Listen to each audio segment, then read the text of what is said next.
Okay, let's see. How's this going to work? All right. I have no idea if anybody's even here, if anybody's going to show up or what's going on. But it's my first time on the YouTube.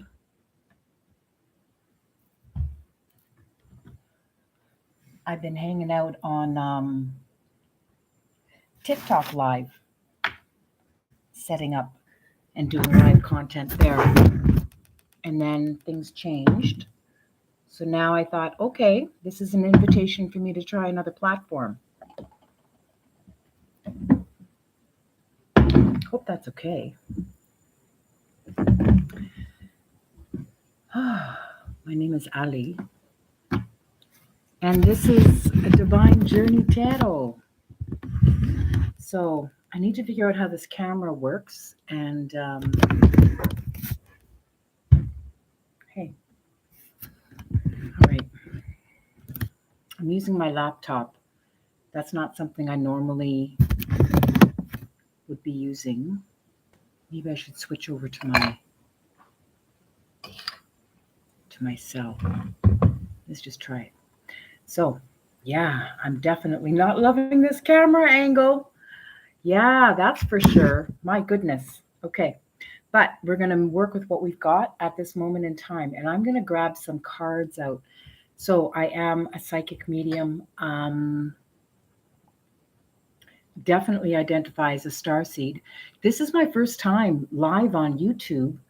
I have been working on other platforms. I was on Instagram for a while there, doing lives and posting a lot of content about who I am, mostly about my journey on my path as a spirit, in my spiritual journey and my awakening and what that's been like. And as I've been going through this process, I've also been having activations within my own spiritual gifts. And so that's been really interesting. It's been really, things coming online, psychic abilities, a lot of the clairs have come on. I have 1112 on my inbox here. So I find that right cool. Oh yeah. Nice. Thank you. I'm glad people are here. You've shown up. I'm glad. I kind of thought to myself, maybe if I just show up and see what happens, let's see what goes on. Because some of you maybe have seen me on my TikTok account.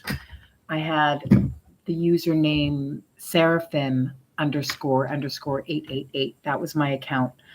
And it was about spiritual awakenings. And it's mostly targeted, and it's a very much a specialized niche conversation with mystics, people who identify as starseeds, people who are spiritual warriors and are on an awakening path. And look at this. How strange. What is this? What's up with this camera? Woo! Okay. All righty. This is going to be fun. All right. Talk about being uncomfortable. I don't mind actually being uncomfortable. It's just like get into the groove, right? Get out of myself and just let things unfold.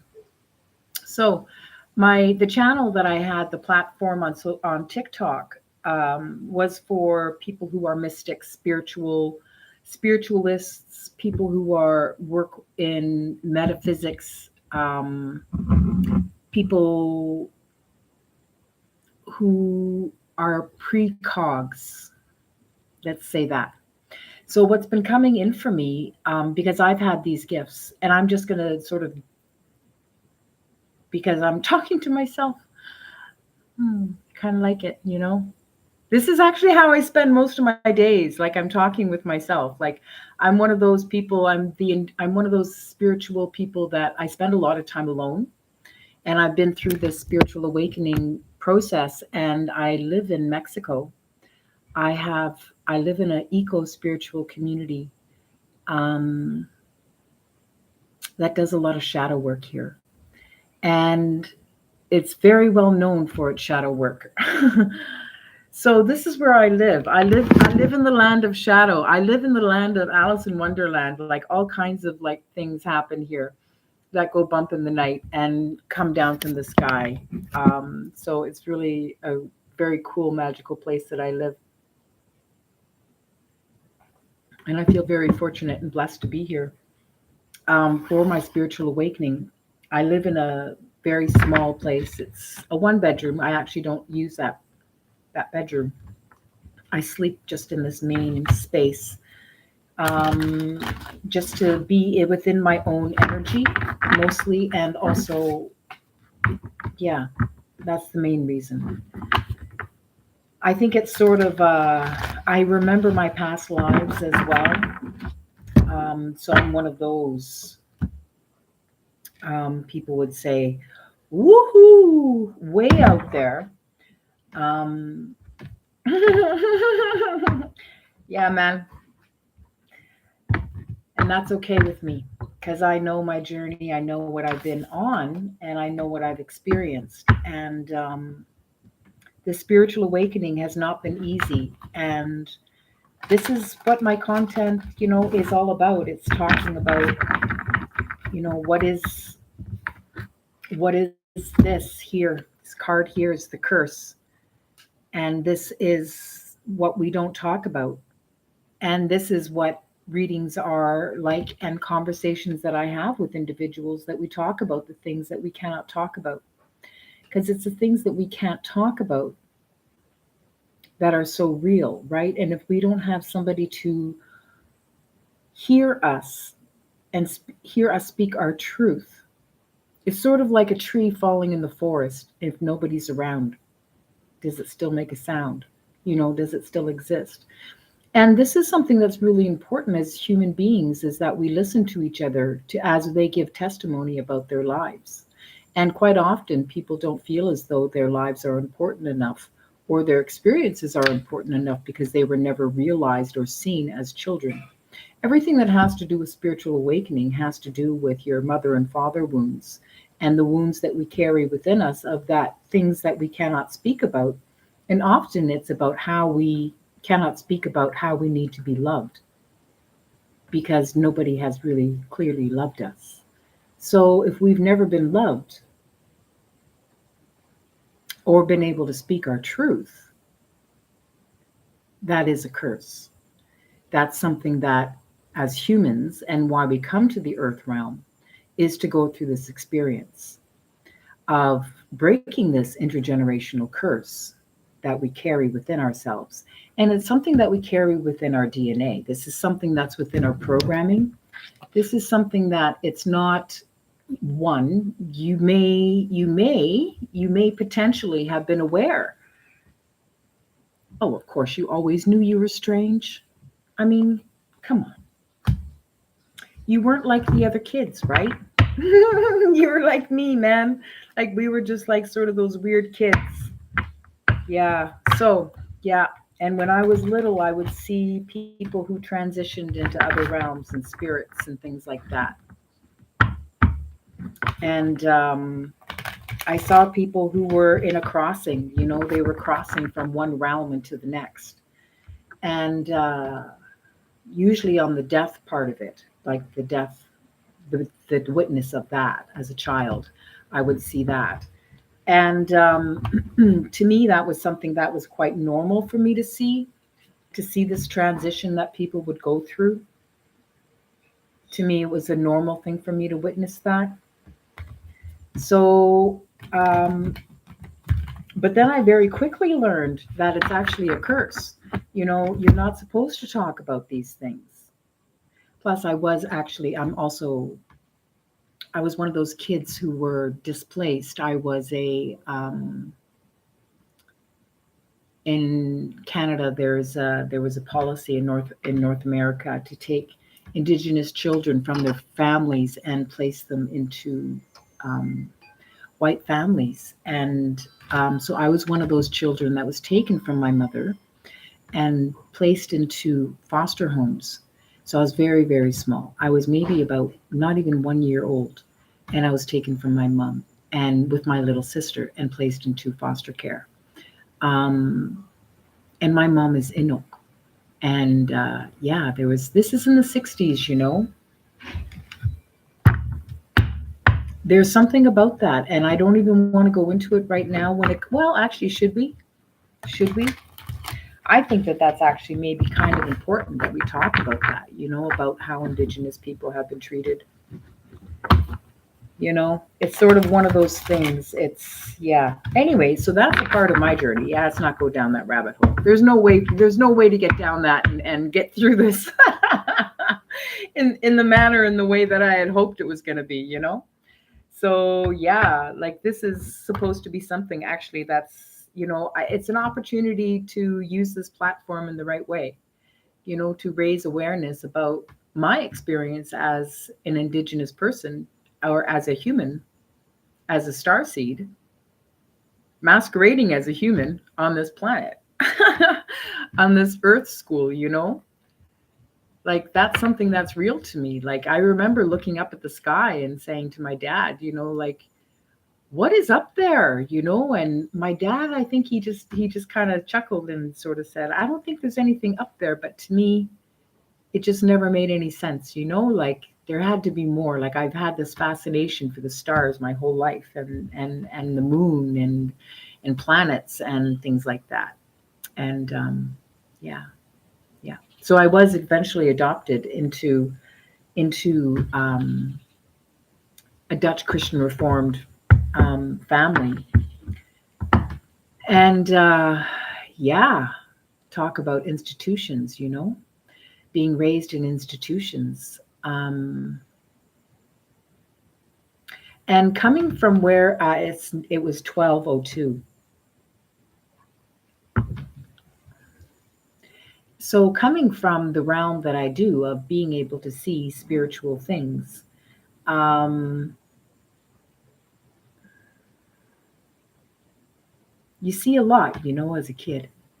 And you think everybody else sees it too, but they don't, and everybody just, you think it's normal, but it's not. And it's like really weird and messes you up. And then you're not the same as everybody else, so you end up in this whole thing of,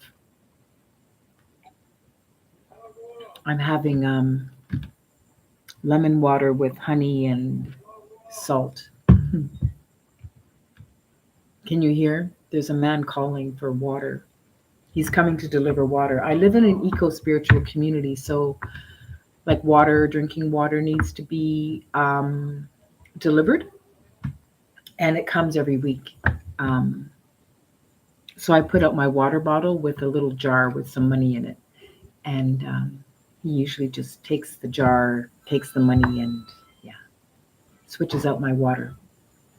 So I have drinking water or cooking water, whatever it is that I need it to be.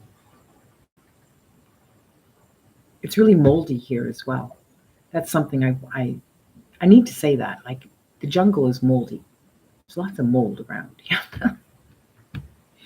It's good not to have a lot of possessions, because you have to keep on cleaning them. Yeah. Okay. Back to your spiritual awakening. Back to mine. Wow. Wowza. Wowza. So, Dutch Christian Reformed upbringing, private schools, yeah, the only Indigenous kids actually that most people have ever met because they're all Dutch Christian Reformed, blonde hair, blue eyed kind of thing. And so it was something.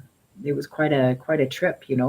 Plus being a minister's kids, and yeah, yeah, we were a mixed race family, that's for sure. My sister and I were adopted together, same blood family, same father and mother.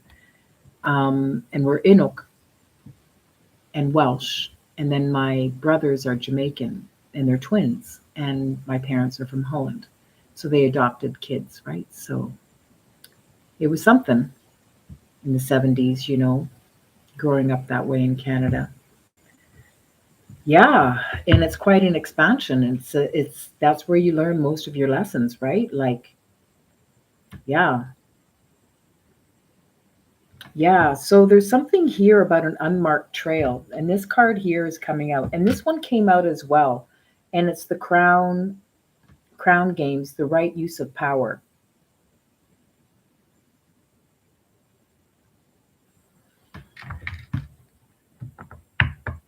And I'm going to put these cards over here for now because it's part of a conversation. Oh, Wow, fascinating. Okay, so anybody here into reincarnation? Anybody into that conversation? Because that's where we go. This is the rabbit hole. Like, welcome to Elisa's world. Like, I've always known for that I was never from this planet. Like, I knew I wasn't from here. This didn't make any sense to me. Like where I now know where I'm from, like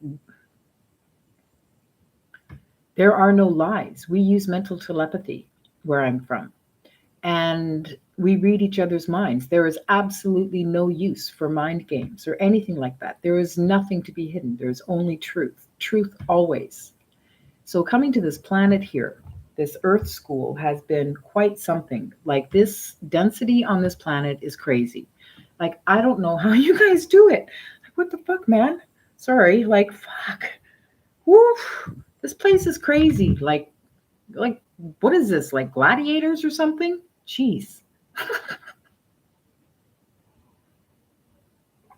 It feels like it. So, massively, massively learned a lot of lessons living in southern Canada, in the provinces, Ontario and Alberta, mostly for most of my years growing up in a private, like in a cult environment of Dutch Christian Reformed schooling and community. Beautiful people, though. Let me tell you, some of these were really beautiful. And so many of them were filled with so much trauma and so much suffering within themselves, and they themselves were victimized, going into church looking for salvation, but you're just surrounded by individuals who are just as traumatized and just projecting onto each other in a form of judgment.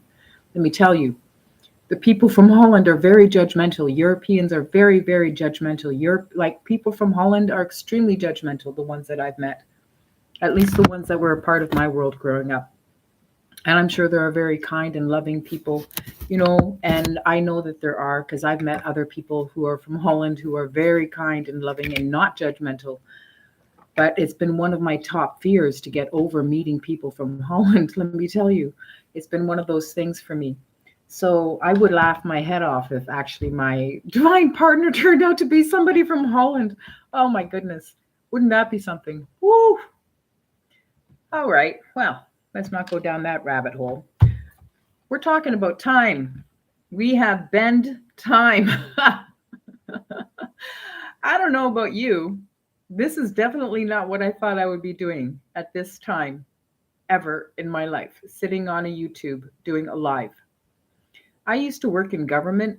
I used to work as an executive administrator in different government agencies within departments of justice and corrections and in policy and strategy and all of this kind of stuff. And like, I had a completely different executive administrative career. And let me tell you this, and it was mostly to deal and to help individuals who needed help, people who had experiences that were very similar to mine as it related to being homeless, being displaced, sexual violence, a lot of suffering of the human vessel and emotional manipulation,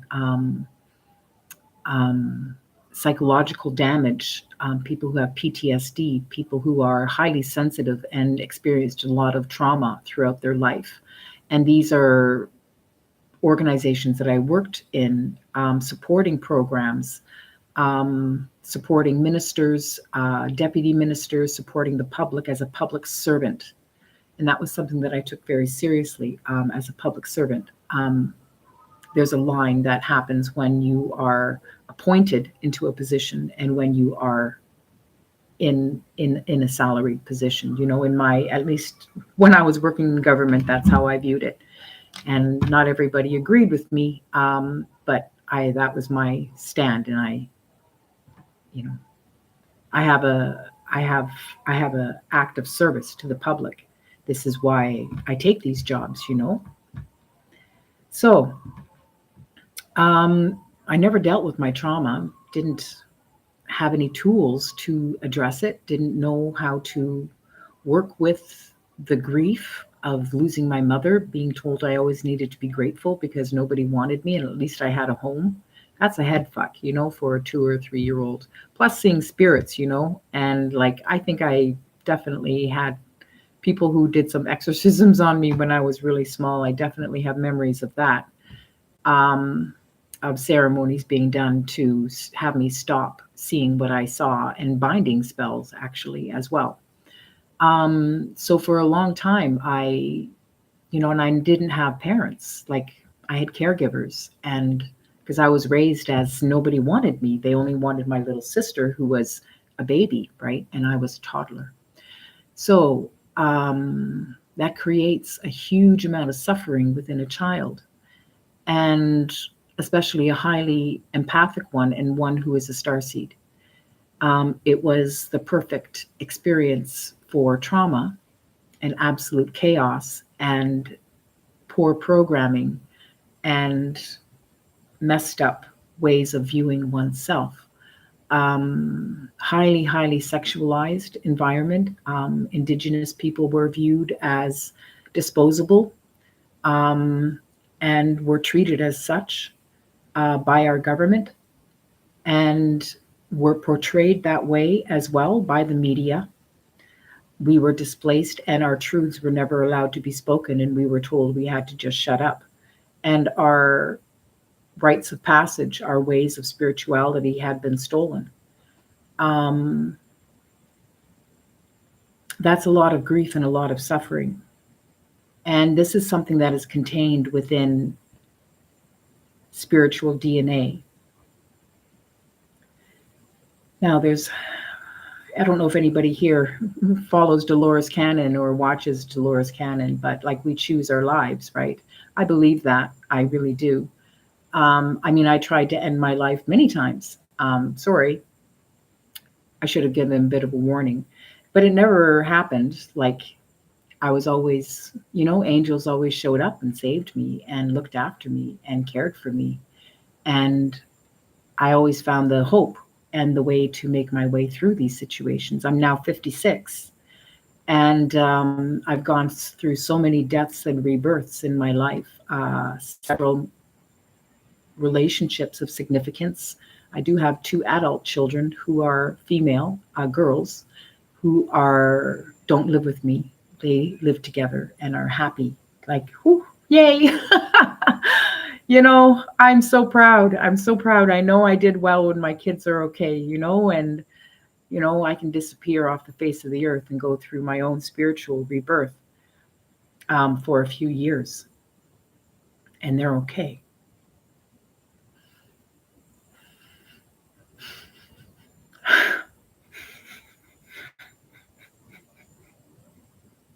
So, blessings. Thank you. Thank you for this life. Thank you to my children. Thank you for these experiences that I have. It's been quite a ride being here. Um, yeah, my life definitely took a turn. Probably, I'm going to say, I was escorted out of my matrix life about four years ago, and I've been on the path. This was during the lockdowns and stuff, um, in the early 2020s, 2022, I think. And I ended up having to leave my job. Um, you know how the universe, when they want you to do something, they will give you a suggestion, they'll give you a push, they'll give you a shove, and then they're going to knock you on your ass and give you tower moments until you fucking move. And I had to move. So I resigned my position. And I was rewarded with a 5-week holiday to Mexico after that. And I mean, I rewarded myself. Like, after that, whoa, I went through quite a shit show, man. My whole life has been a shit show. It's been it's like trial by fire, my whole fucking life. So it was like, you know what? I need a holiday. I got the best deal I could. And no matter what, I was going to be under complete scrutiny because, one, I did not agree with what was happening politically. And first of all, when they first came out with those announcements, they said the first people that we're going to help are the most vulnerable, the indigenous people, and those in elders' facilities and in jails. And I'm like, what the fuck? Fucking everybody run, man. They're doing something for us first? Fuck them. Like, what the fuck is this? It's been downhill since, right? It's been something, let me tell you. So, yeah, and I lived in Ottawa. I was removed from my life for my highest and greatest good. And I was placed here, brought to Mexico for a 5-week holiday. And the only thing I knew about Mexico was from Dora the Explorer.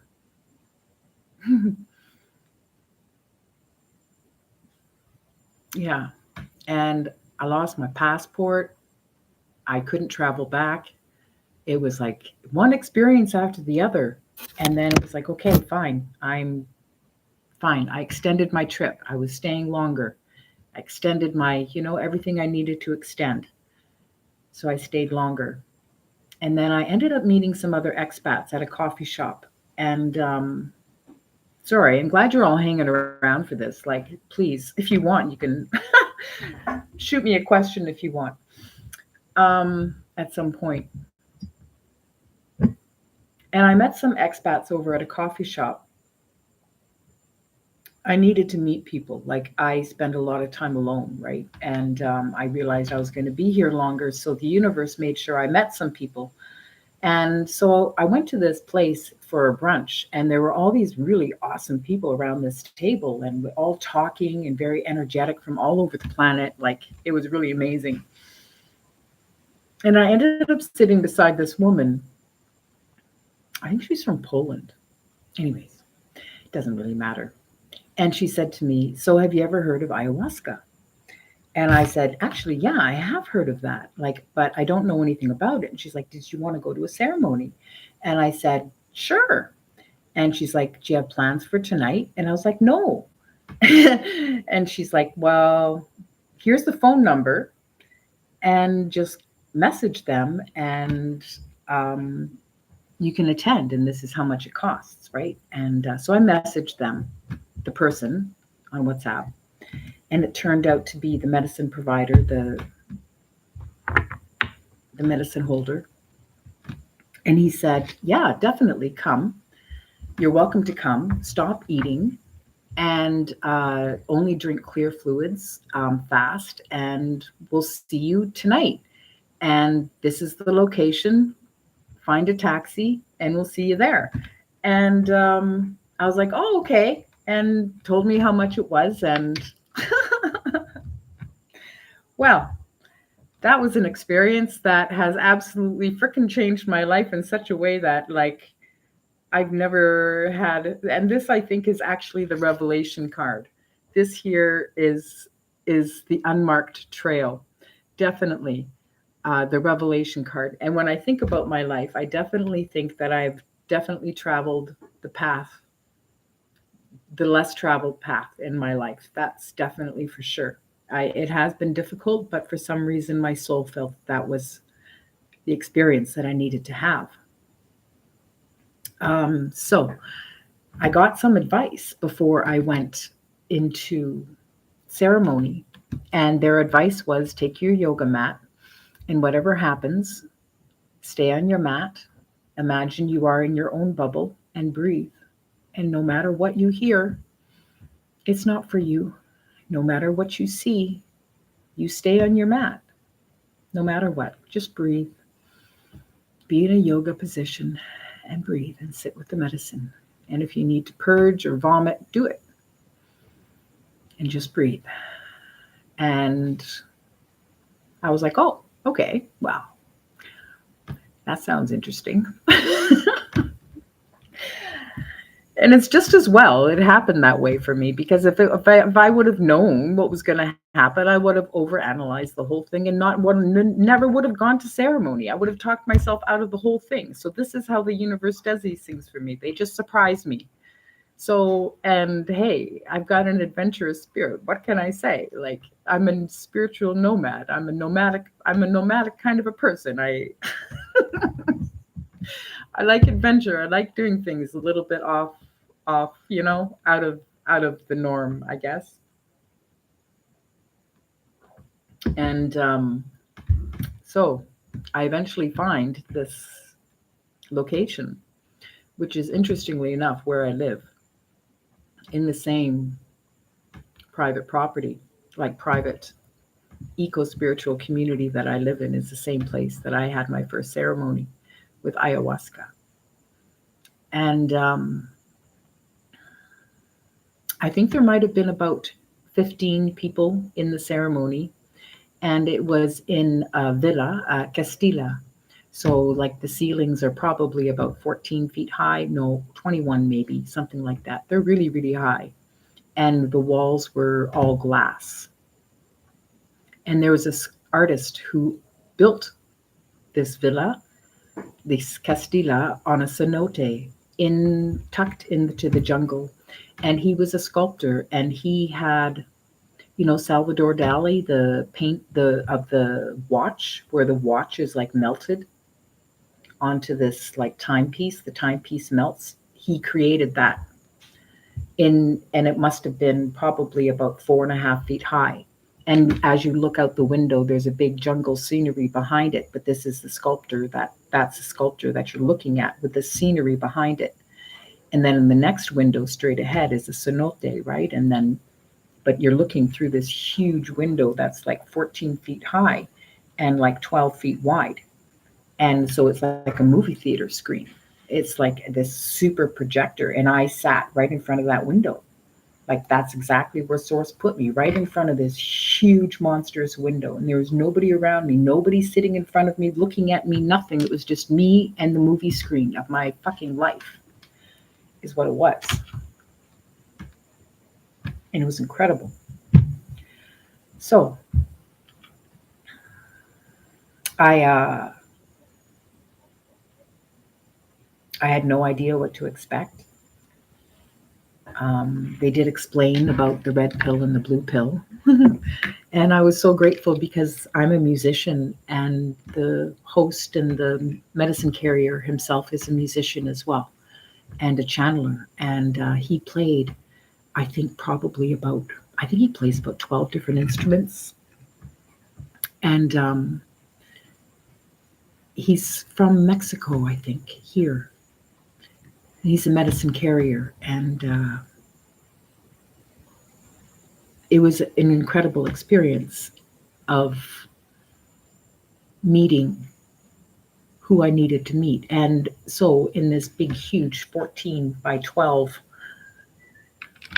window became the movie screen. And after I had my medicine and I went to go sit down, I had no idea that this is how plant medicine worked, or that ayahuasca worked that way, and this is how I would feel, and all of these things, like physically, nauseously. And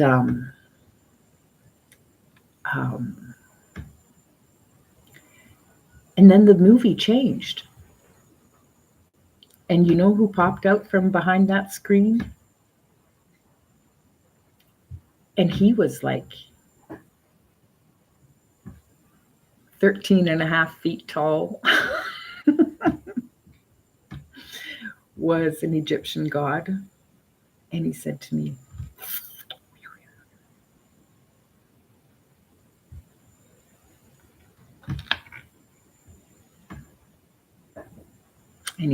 in my mind, I'm going to show you something. He's like, come. And he's all, and he pokes his head around, and he's like, come on. And it was Anubis. He was beautiful. It was so beautiful. I didn't know that's who he was. But he came and he showed me my life. He went through all of my, this vessel in my experiences since I was a child, since I was a toddler, since I was born. And he showed me the different ages in which very violent experiences happened that changed how I viewed myself, and where I lost a part of my soul. And he showed me my hands and my feet at the age in which these experiences. So I would look down at my hands, and I would see my hands as a 2-year-old.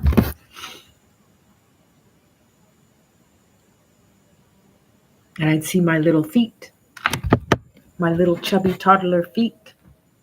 And he'd say, "You are complete." And then another experience would happen, and I would be taken to another age where I'm 4. And I'd see that looking down at my hands, and after the experience or during it or watching the experience happen to my little body, and he'd say to me, "You are complete." And this happened many, many times. And I was so happy to have to just remember to breathe, and keep my eyes closed. It was a very profound experience, and that had led me down a rabbit hole of what I thought was real and what I thought was mine. And that these experiences that happened to me where I was told I needed to keep it a secret and never talk about it, that I ought to feel ashamed or guilty. But I was a child. I was innocent. And this is why they targeted me. And if this resonates for you, this may be why you were targeted as well. Because you have special DNA. You have a special soul. There's something beautiful about you that's innocent. So, and if that resonates for you, I'm happy you're here, So I did want to say a little bit about myself and explain why I have this platform and why I'm here. Now my battery is dying. You get to see a bit of my place. You see all of that? That's my office. This is where I work. That table there, that's where I sit. That's where I cook. I have a very simple, small life. And it's good this way. It's safe, And if you're like me and you've had experiences where you've been targeted,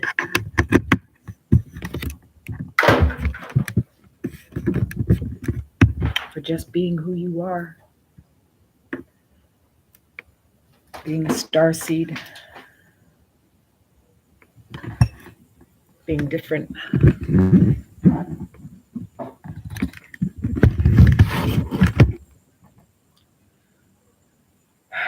You've been through it, the blender of life here on planet Earth. You get it. This is a very, I don't know about you. I was raised with demons and entities and all these kinds of things in my world. This is the safest place for people like me, at least during the spiritual awakening, because this curse is going to be broken, and it is broken for 7 generations. When you speak your truth, when you learn how to speak your truth, and you say what needs to be said, you break intergenerational, ancient, karmic curses that are carried in bloodlines. This can affect your health. This can affect your finances. This definitely affects your love life. This affects your ability to be in relationships, to be successful, to sleep at night, a whole host of things. It also affects your ability, and when you end up into addictions and things like that, like you need to recognize and realize how these curses affect us. So if you're going through the spiritual awakening, this is where we talk about and deal with these curses. And this is what my medicine journey has been when I sat with Aya, is all these things that I thought that had happened to me. I thought I was cursed, but they weren't. And it was up to me to figure that out.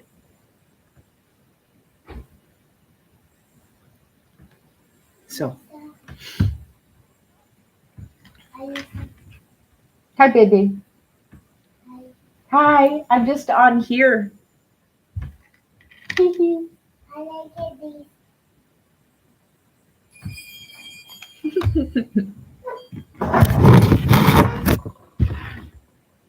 Hmm. I'm just on the video. I'm on a video call. Um, I like it. See? Okay. Here.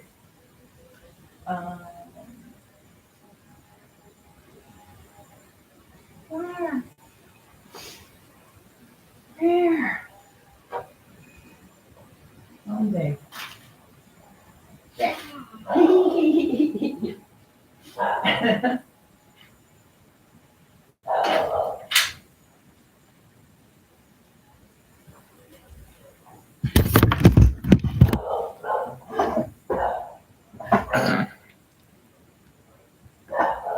It's my house, my neighbors, you know. I live in a very small eco spiritual community for safety reasons, you know. Like, it's not easy out there. Like, I also know when I go out, like, I'm very careful, and I know that, you know, angels walk with me. There's lots of crazy energies out right now, especially with the veil being so thin.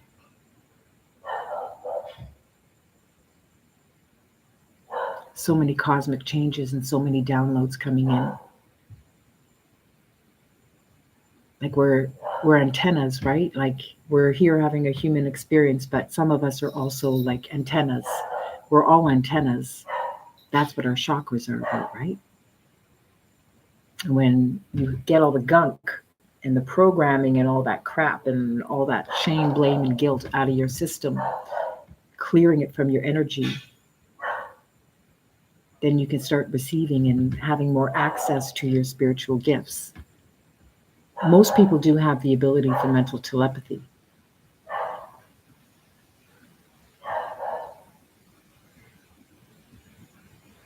There are some of you, if you wish, you sometimes I will open myself up and you can send me a message with mental telepathy as well. I try not to do it too often. That to me is kind of important, you know, just because there's a lot of energy that gets moved back and forth and lots of conversations that are happening.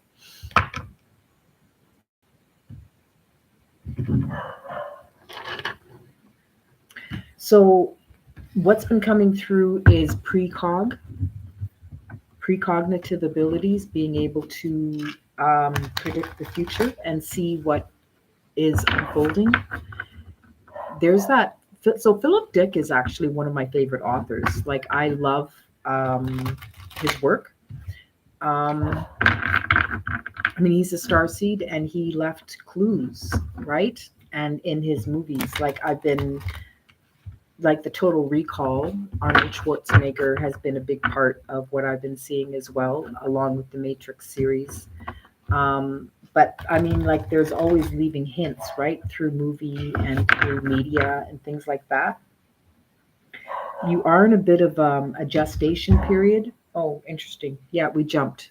Okay, they didn't really want me to go back into that about the medicine journey. It did. I am going to say that I did work with a lot of different plant medicines, and I've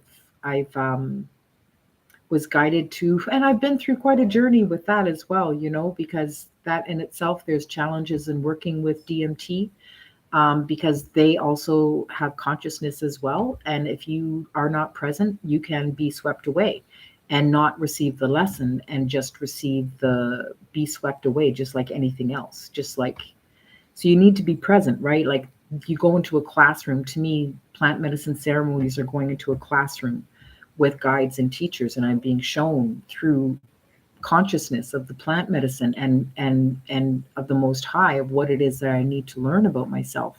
And to me, I'm learning, right? And so after the ceremony is finished, like it's important to put what I've learned into practice. And to me, then the ceremony is in life. and putting that practice and what I've learned into my everyday intention and activities. Um, and as a result of my early life experiences, I had a lot of addiction issues. A lot of I was on heavily medicated as well um, for many years, over medicated, wrongfully medicated as well. And then as a result of these medications, there were complications with my health, with blood pressure, with heart problems, and things like that. Plus, I was an alcoholic. Addictions are a real thing, and to numb the pain, right? So I was a massive alcoholic, um, and smoked a lot of cigarettes, and used street drugs, and also misused cannabis in a very serious way. And there was a lot of trauma, a lot of violence in my life. Um, and that was as a result of what I was raised in, right? So I thought that that was normal. So the universe and the creator stepped in and guided me to be here in Mexico and to be on a spiritual healing and on a journey back to who I am. And I did, before I came to Mexico, I had to do a lot of hard work, and it took me about 2 years to wean myself off of my prescribed medications. And I did that by myself. And I also quit drinking and alcohol and smoking cigarettes as well. Like, I had to do this myself because I had to invest in me. This was a habit that I picked up, and I couldn't expect somebody to fix it for me. I had to fix it myself, right? Like, I'm not responsible for the shit that happened to me, but I'm responsible for fixing it. My fucked up way of seeing my life. Like, I had to really take a close look at that. Like, why did I feel that way about myself, And the creator doesn't ever want their most beloved, that's you, to feel that way about yourself. So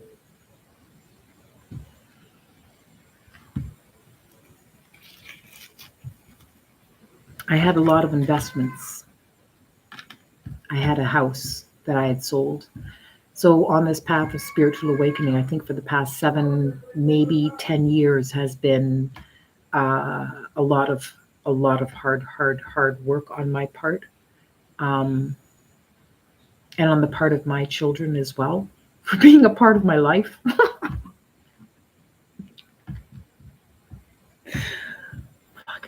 Full catastrophe living, man.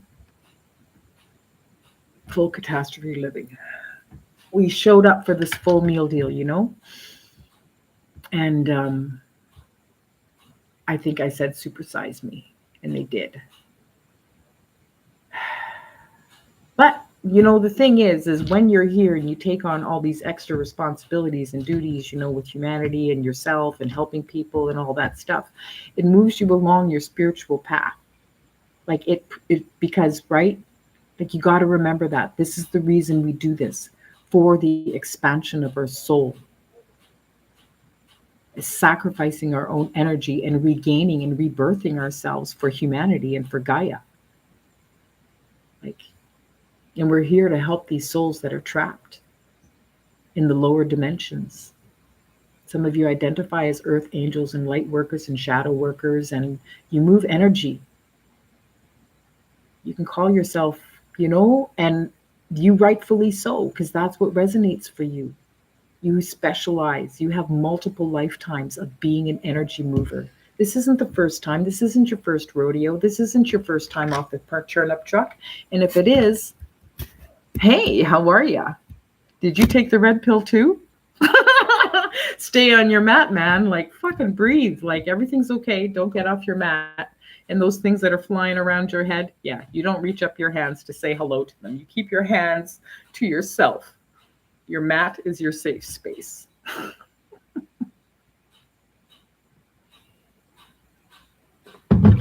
We exist in multiple dimensions and realms. I've seen it. There's a lot of you who have too. And people have poo-pooed you and told you, no, it's not real. You were like, but you've seen it. Anyway, so some of you maybe hopefully working through the over medication part of it and cleaning up your vessels so you're able to start receiving better coding, because you're filled with codes, right? Like light codes and DNA codes in your energy fields and in your energy bodies, and they need to be released. So a lot of this ends up happening through your emotional, by regulating your emotional system, your nervous system, being reborn. Yeah, it's not an easy task. Let me tell you. No, no. Yeah. One of these days, I'm actually going to flip and write about it. Hopefully, I can just like talk about it and then it would just record it for me so I don't actually need to go ticka, ticka, ticka, you know? Because let me tell you,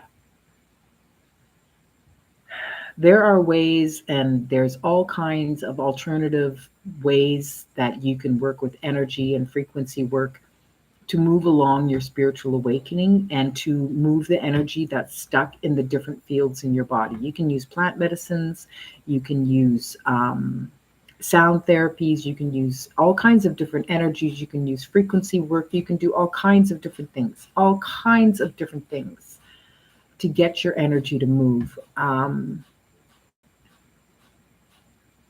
And to assist you in this process. Yeah. One of these days, I'll end up talking about it and I'll explain what I did. And then you can say, yeah, fuck, man, I'm not doing that. That's just nuts, man.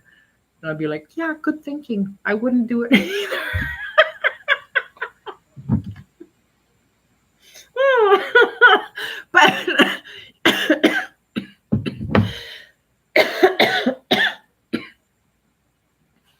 but that but that's where we test our limits, right? That's where we test ourselves. Like, I mean, whatever doesn't kill you makes you stronger. And like I've seen shit like woo, and I've been through so much and I'm still here. I mean, people, when they look at me, they think, oh, yeah, what a nice middle aged woman. She looks, a little artsy, a little weird. But overall, you guys only fucking knew. Woof. Metaphysics, man. Okay, so you choose your avatar, Dolores Cannon. Please take notes. Or you've already been through it all. And I've been through the sessions with those regression sessions with her as well. I mean, with people who have been trained in her system here in Mexico.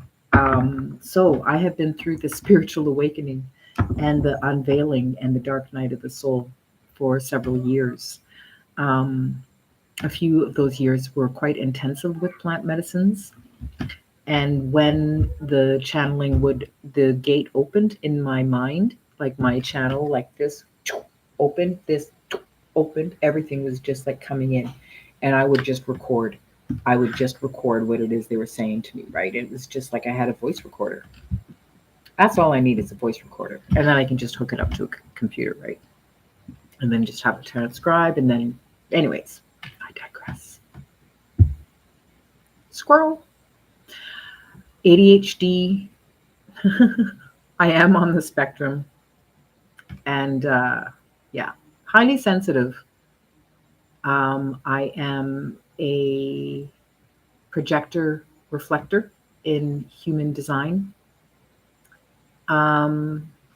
INFJ. And a Taurus. Gemini moon. And Cancer rising.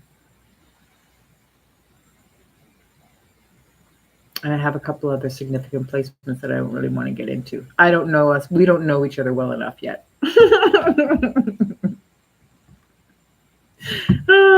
Okay. So actually, I do have a couple other platforms. I am on TikTok.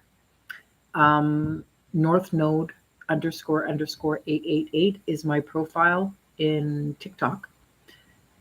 I do need to fix my platforms and how these conversations are happening on social media, because I kind of use them for different things.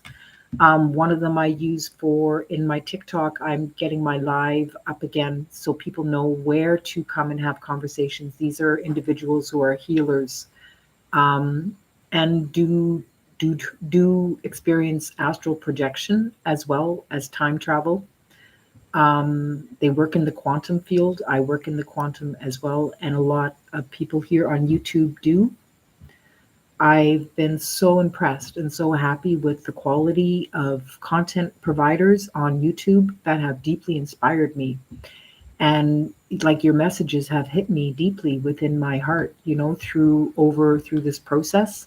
And at times I really knew that you were